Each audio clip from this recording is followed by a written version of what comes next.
Hello, my name is Jazara, which means beloved princess, and I'm from Ethiopia. Please like and subscribe. I was kind of famous in my village since I was a kid because of my unique features. Everyone always praised my light blue eyes and perfectly round face. This annoyed my sister Rihanna, who is 5 years older than me. But at home, Rihanna was clearly Mom's favorite. That's because she wasn't outspoken like me, and always did and said exactly what Mom wanted. Like once when I was 6, Mom's cousin from the city came to visit, and she was so pretty and glamorous. And she instantly started congratulating Mom. "Oh, cousin, you're pregnant again. That's amazing." Mom smiled and thanked her, while Rihanna also joined in. "Oh, yes. We're really hoping for a little baby brother this time." What were they talking about? Mom isn't having a baby. She's just a little fat. It's okay to have a big tummy, Mommy. But maybe you shouldn't eat cake every night when everyone is asleep. Mom was so mad at me. She stopped taking me with her anywhere. But once when I was in 2nd grade, Dad got a bonus salary, and he decided to take us to an amusement park in the city. Just outside the main gate, though, Mom turned to me and Rihanna. "Now, listen carefully. Rihanna, you're going to act like you're 10 years old. And Jazara, you are 5. Tickets for younger kids are cheaper, and I'm going to get them." "Yes, Mom." "But that's lying and cheating." "Who cares? The park sells hundreds of tickets a day. It won't hurt them if we pay a little less." But just as Mom was about to get away with it, I couldn't hold myself back. "I'm 8, and my sister is 13, and my mom made us live for discount. We're sorry." Mom looked ready to explode. When we got home, Mom took away all my favorite books and said I needed to learn to keep my mouth shut like Rihanna. But when I went to bed that night, Dad snuck in to say goodnight, and he quietly placed my books under my bed. "Thanks, Dad." "I like how you always speak the truth. And you could be a really good lawyer one day, Jazara." He kissed my forehead and left. I guess I was his favorite, and Rihanna envied me for that. Once when I was in 5th grade, Dad's boss invited us all to his farmhouse for his son's birthday party. And Rihanna insisted on putting makeup on my face. But I don't even like makeup. All girls like makeup. Sit still. You're gonna look so different once I'm done. Mom called for us because it was time to go. And when I looked at my face in the mirror, I saw she'd made me look like a clown. "Rihanna, what did you do to my face?" "Aren't you tired of getting all the attention? This way, everyone will laugh at you and call me beautiful." Mom tried to help me clean the makeup off, but she just made it worse. And I had to go like that because we were already late. At the party, I asked Dad to show me the way to the bathroom. And while I rinsed my face, a boy pushed the door open and started laughing at me. "Are you the clown they hired?" "Stop laughing!" I pushed him out and slammed the door in his face. And when my face was back to normal, I stepped out and the annoying boy was still there. "I'm sorry for laughing. You look very nice." "Thank you. Now, which way's the party?" "You mean my party? Come, I'll lead the way." He was the farmer's son, Benjamin. He was my age, but really short and had the biggest ears I'd ever seen. He held my hand as he led me to the hall where everyone was gathered. When Mom saw us, she had a huge smile on her face. "Aww, look at you two. One day when you're grown up, you will make the perfect couple." "Ew, Mom. Why would you say that?" "Jazara, do you want to help blow the candles with me?"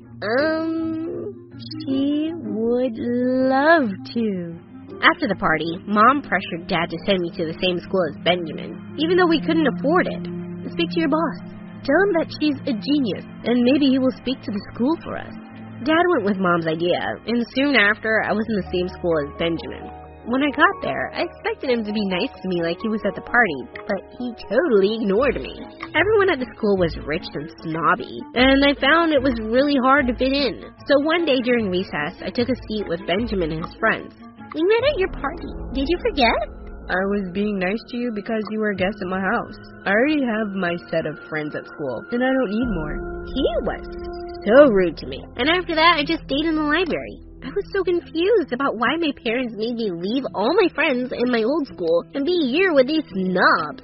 And then one day in the 8th grade, I got home from school to find that my parents had a lot of people at our house. When I asked what was going on, they told me that Rihanna was getting married, and this was her engagement party. Wait, she just completed school. Why is she getting married? The same thing is going to happen to you when you complete school. What? I don't want that. And you don't have to do this either. We live in the 21st century, and you're so intelligent. Now all you're going to do is be a wife? It's our culture, and I'm happy with it. The man I'm going to marry is rich and handsome, and my life will be good. And besides, why do you think Mom and Dad sent you to that fancy school? I don't know. They just did. They're already planning for your future with a farmer's son, Jazara. I guess Rihanna was right, because later that night when Mom came to my room, she asked me how the farmer's son was doing, and I got so mad. He's not my friend at school, and I will never marry him, or any boy you choose for me. We'll see about that. Every girl in the village follows the culture. So what makes you different? I have dreams and ambition, and I don't need a man to take care of me. Mom knew that she would never win an argument with me, so she just left the room. A few months later, I went to the grocery store when I spotted my sister's future fiancé sitting in his car with another woman. And it looked like he was about to kiss her. What are you doing? None of your business. Please go away. I'm going to tell my sister about this. He stepped out of the car to scare me, but I stood bravely and faced him. And then he told me to go ahead and tell my sister because he didn't even like her. When I did tell Rihanna, she didn't want to listen to me because he didn't even like her. When I did tell Rihanna, she didn't want to listen to me and said that I was trying to ruin her life. Mom told me to stay out of Rihanna's business too. It was infuriating. On the day of the wedding, I tried to hold myself back, but I just couldn't. As they were exchanging their vows, I stood up and yelled out loud, "Stop lying!" Jazara, sit down now. That man doesn't even love Rihanna. I saw him kiss that lady right at the back a few weeks ago. That's why she's crying so much. My sister's fiancé stepped away from my sister and turned to me. You stupid girl. Now nobody will marry your sister. Well, she's better off single than married to a lying snake like you. He walked out of the church and Rihanna turned to me furiously. You just ruined my life, witch. No, I just saved your life. Are you crazy? But Mom and Rihanna stopped talking to me for months. I didn't care. I was just relieved that my sister didn't marry a jerk, and I was sure she'd thank me one day.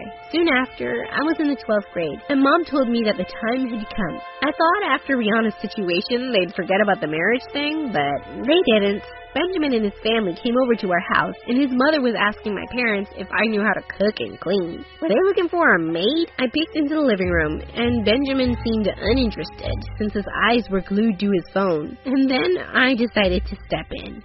Sorry to disappoint everyone here, but I applied for a scholarship to study law in the city, and they accepted me. So I'm not available for the maid position right now. Bye. So I'm not available for the maid position right now. Bye. I saw Benjamin grin widely, like he was about to laugh, and then I walked away. But moments later, I heard the guests leave, and Mom and Rihanna came charging into my room. So, you think you're smarter than all of us. Actually, Rihanna was the smartest, but then she listened to you, Mom, and now she's doing nothing with her life. Although, it's still not too late, Rihanna. Oh, shut up. You don't care about me or anyone but yourself. I ignored both of them, and then suddenly Rihanna started tearing my school books like a mad person. I immediately pounced on her, and we wrestled on the floor until Dad came in and separated us. What's going on here? She started tearing up my books. Mom said that I was lying, and Dad looked at me like he was disappointed. I hated my mother for being so unfair to me. The next day when I went to school, Benjamin suddenly approached me. I just wanted to say, it was really brave what you did the other day. Not many girls have those kind of guts. Thank you. I was so relieved that Benjamin and his family did not pursue the marriage thing further, but my mom and sister couldn't let it go. Rihanna managed to get a job as a personal assistant at the same university I got a scholarship at, and I was shocked when a few days later I found that my scholarship had been canceled. You had something to do with this.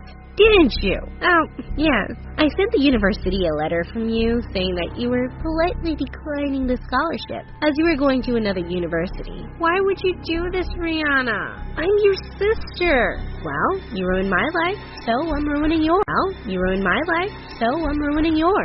I was devastated for days. But when I told Dad what she'd done, she outright denied it. All I could do was work harder at school to get straight A's and apply elsewhere, but it wasn't easy. When I passed 12th grade, Dad took us out to celebrate at a restaurant one evening. Mom and Rihanna were not happy that Dad was doing something nice for me. But while we were there, Rihanna saw her ex-fiancé on a date with the same woman I pointed out on her wedding day. And then he suddenly approached us.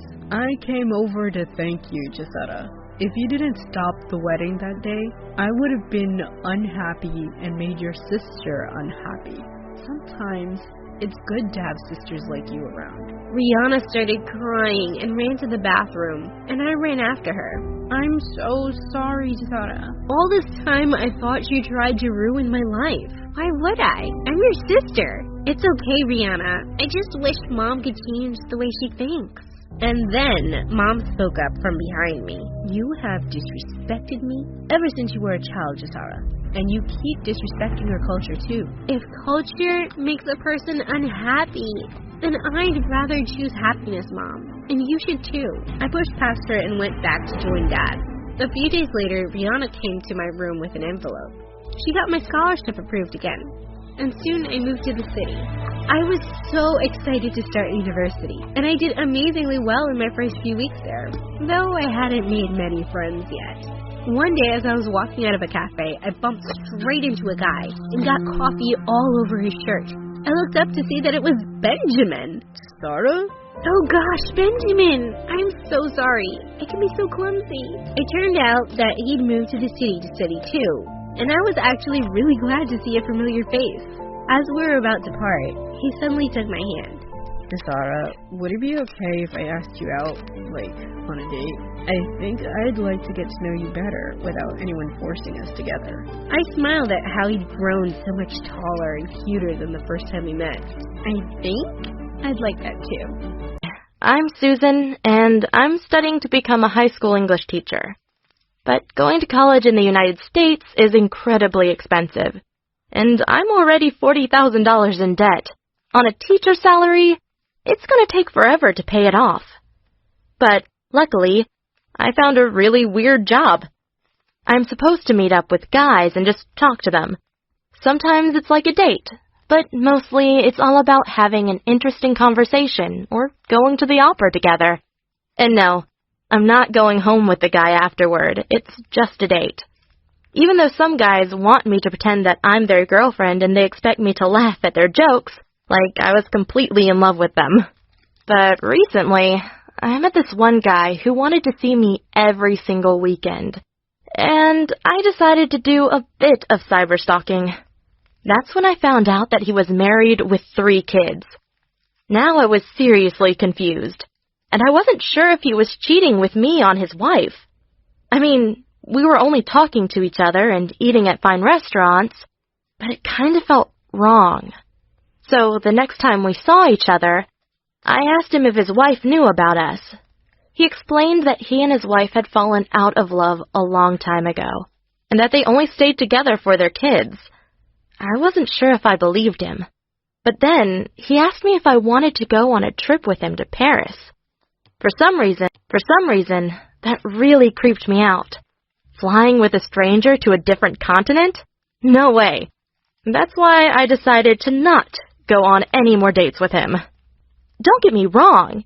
He was a nice guy, and he even worked as a doctor at a hospital.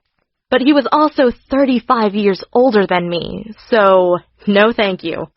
I know I have a really weird job, but it's not as bad as it sounds, even though I wouldn't recommend it to anyone. Because it could definitely happen that you meet some weirdo that will stalk you afterward. But so far, I was lucky and didn't have any bad experiences. It's just that I'm completely broke, and if I worked at Starbucks 8 hours a day, I would barely even make enough money to pay for rent. And how shall I find time to study while working a full-time job? A couple of my college friends even have to live in their cars because they can't afford to pay rent. They say it's really uncomfortable at night, and they're always worried that someone will smash their window and steal their stuff. I don't want to live like that. It's much easier for me to go on a fake date with some old guy, especially because the agency I work with always does a background check on the men I meet, which means that I don't have to be worried about meeting a criminal. The men I date sometimes pay me up to $200 just to talk to me for a few hours. I guess they really like me because I'm well-read and educated.